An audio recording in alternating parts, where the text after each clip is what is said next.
Assalamualaikum warahmatullahi wabarakatuh. Kembali lagi di podcast kami SMK Bina Karya 2. Nah, untuk podcast kali ini kita akan membahas tentang jurusan kuliner yang ada di SMK Bina Karya 2. Bersama narasumber kami yaitu Pak Adit dan Bu Ella sebagai kasih kurikulum. Seperti biasa di podcast kali ini pastinya ada pertanyaan buat narasumber. Nah, pertanyaan yang pertama kali ini kepada Bu Ella, apa sih Bu yang dimaksud dengan jurusan Tata Boga atau kuliner ini? Baiklah, terima kasih kepada Rianti yang sudah memberikan pertanyaan yang pertama. Mungkin yang pertama pertanyaannya saya jawab dulu ya Pak Adit ya. Jurusan kuliner atau Tata Boga itu apa sih? Jurusan kuliner itu jurusan yang mempelajari teknik penyajian makanan dengan memperhatikan estetika, kualitas, rasa, dan kebutuhan gizi. Jadi ya kalau berbicara secara umumnya bahwa kuliner itu memang ada kaitannya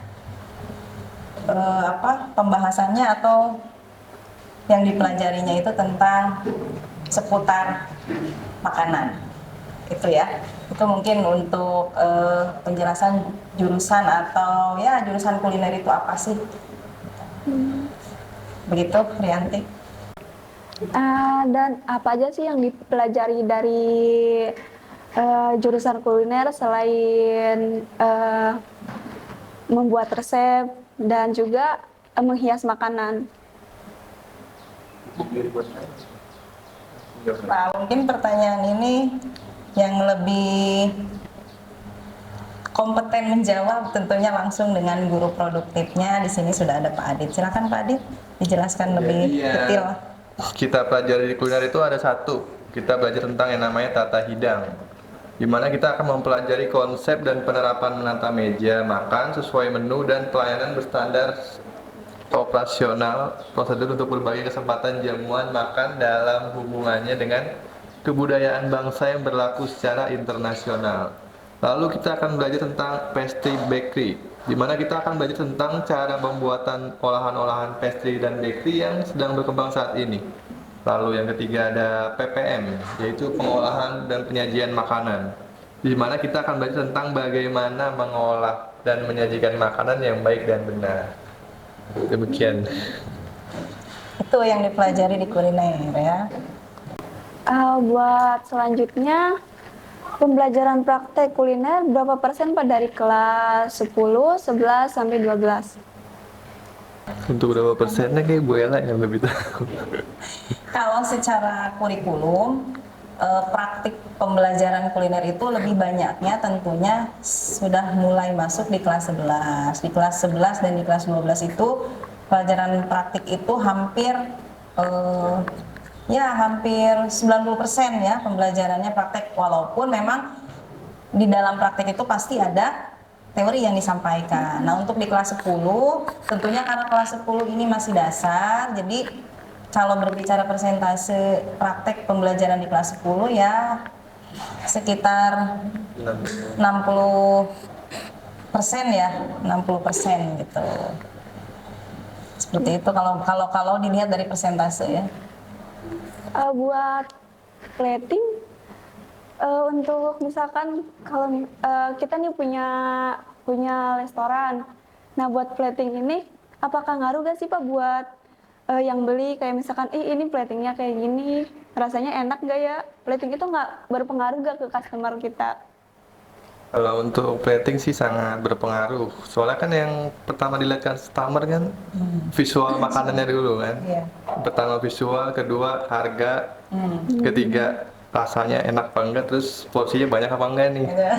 Jadi kalau mau restoran rame pasti yang pertama dilihat platingnya harus bagus dulu buat makanannya. Penampilan ya. Penampilan dari luar Dari dulu. luar dulu. Buat anak-anak yang mengikuti jurusan kuliner, biasanya kan kita yang TSM melaksanakan PKL di PT-PT. Nah, yang buat jurusan Tata Boga, biasanya PKL itu di mana Pak? Kalau tata boga biasanya kita masuknya ke hotel. Ada yang bagian kitchen, ada yang bagian service atau yang banquet waiters. Bisa juga masuk ke rumah sakit, bagian kitchennya juga. Bisa juga di rumah makan. Jadi kita di bagian service bisa, kitchen juga bisa. Ada juga di channel YouTube juga bisa. Ntar kita bagian food display gitu kayak siap-siap resep makanan gitu. Jadi saya dulu pernah PKL itu di channel YouTube masak.tv, bisa dicek di masak.tv tuh. Lumayan tuh ilmunya lebih banyak. Gitu. Beda dari yang tempat PKL lain. Kalau di PT-PT gitu bisa nggak Pak? Ada penempatan buat jurusan PT-PT kuliner? biasanya itu kerjasamanya sama catering, Bu. Jadi kita ngirimnya ke catering biasanya. Anak-anaknya ke catering, cateringnya baru dipanggil ke PT.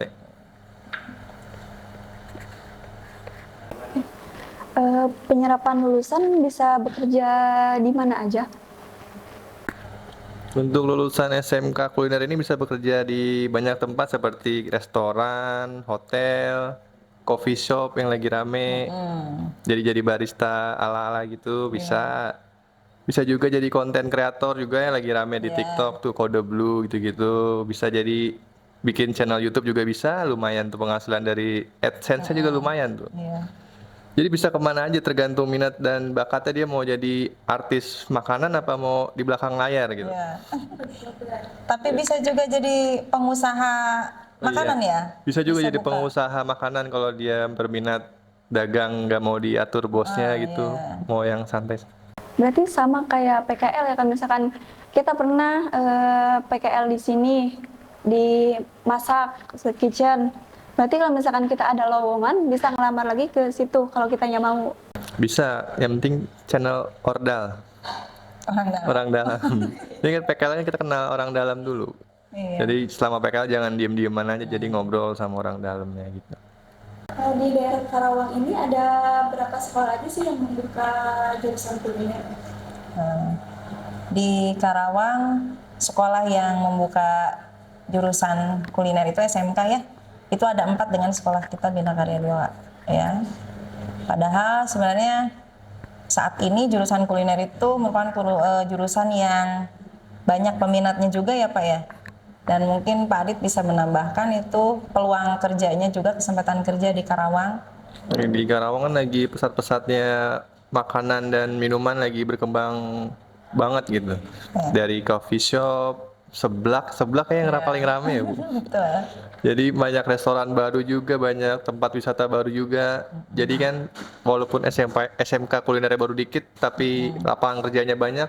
Jadi kayak kurang apanya ya? Aduh. Kurang tenaga kerjanya ya.